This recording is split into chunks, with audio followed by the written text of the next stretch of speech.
Hello welcome to my YouTube channel. आजको blog चाहिँ सामान्य गाउँघरमा गरिने काम सम्बन्धी छ। तपाईँहरू कुन ठाउँबाट कहाँबाट हेर्दै हुनुहुन्छ कृपया सब्सक्राइब गरेर जोडिनु होला र यो मेरो भिडियो कस्तो लाग्छ तपाईँहरूले त्यसको प्रतिक्रिया कमेन्ट बक्समा गरिदिनु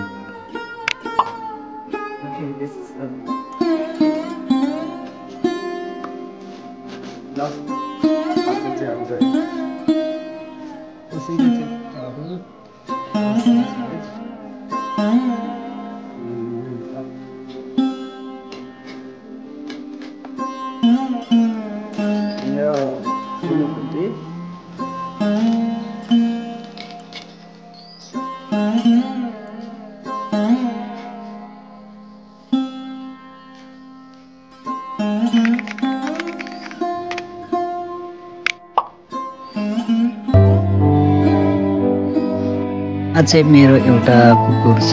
त्यो कुकुर चाहिँ कार्तिकमा बच्चा जन्माएको थियो, तर बच्चा सबै मरेपछि ऊ एक्लो भएर बसिरहेको छ। त्यो बच्चाको नेस्रो लागेर होला, बाहिर पनि निस्किँदैन। अब जति बोलाउँदा नि बाहिरै आउनु मान्दैन, त्यहीँभित्र बस्छ। अनि उसलाई खाना खुवाइदिनु पर्छ।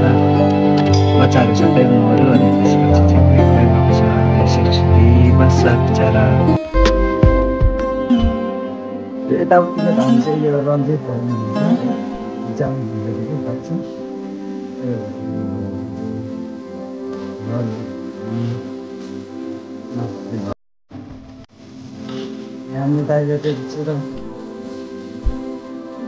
के गर्दा हुन्छ ए ल जाडो पकाउँदै बढाउँदै जोग्छ।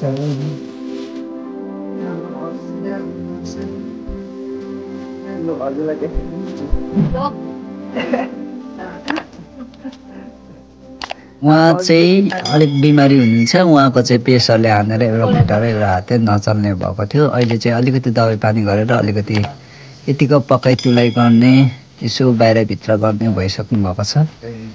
तर उहाँलाई हामी एकदम सहयोग गरिरहेको छौँ र उहाँ अहिले चाहिँ अलिअलि यसो आफूलाई पकाउनु सक्ने र कामहरू भित्र बाहिर काम गर्न सक्ने भइसक्नु भएको छ।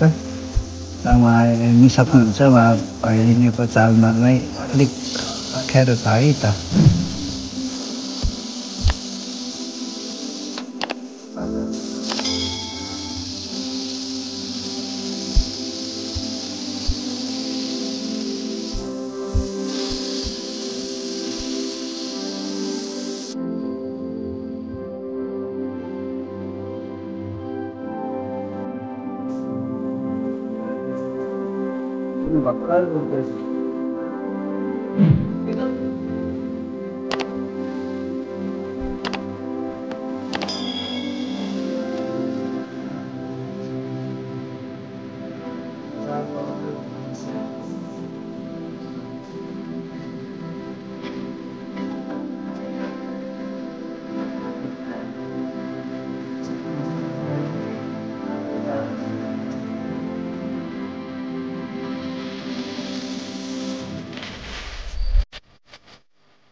हेलो, अब चाहिँ मैले रक्सी पुऱ्याउनु जान्दैछु।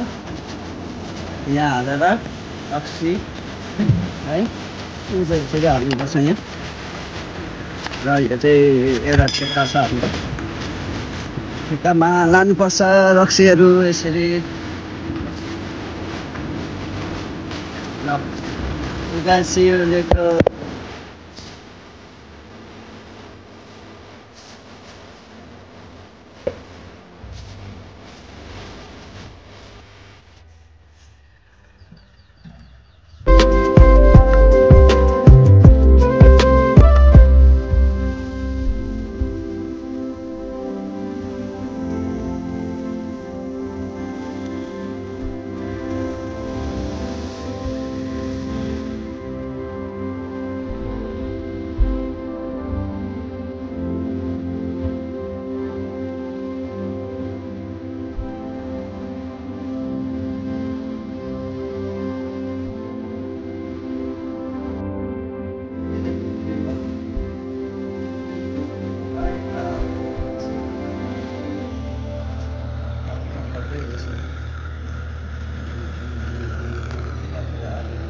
रोप्ने सिजन आयो है लु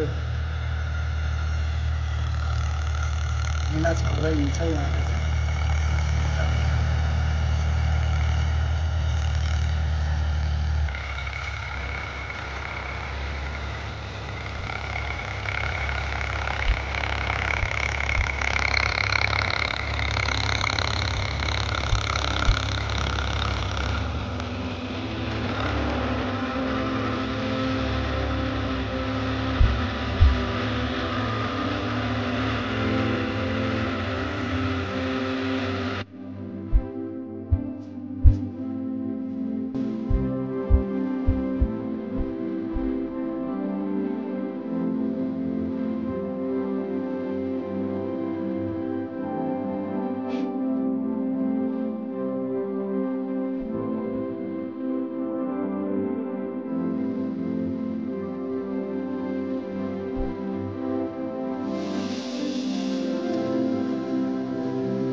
आज चाहिँ म यहाँ बाख्रा अलिकति चलाउनु लगेको थिएँ र अहिले अब रात पऱ्यो है रात परेपछि बाख्रा लिनु जानु पर्ने र बाख्रा चाहिँ यता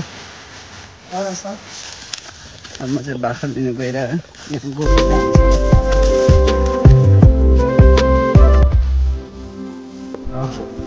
कस्तो लाग्छ यो भिडियोको कमेन्ट गर्नु होला बारीहरू चाहिँ यतिसम्म धान यहाँनिर राम्रै धान अहिले चाहिँ धानै छैन है धानहरू सबै काटेर थन्किसकेको छ आलुहरू रोपिसकेको छ अनि नै र म तपाईँहरूलाई यस्तै सोचेर Okay, bye-bye. See you next time.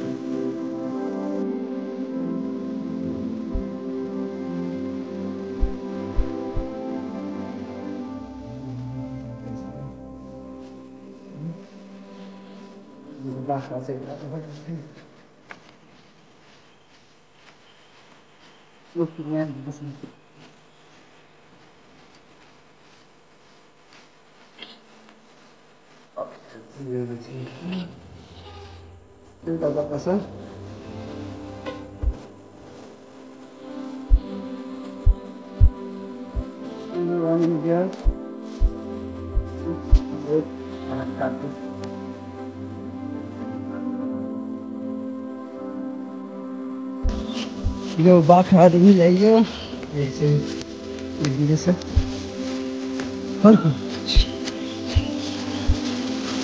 आज हेर आज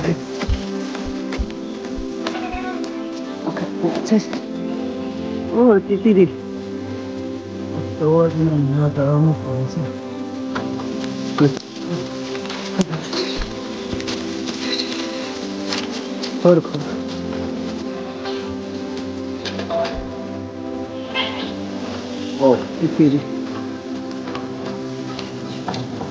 खोल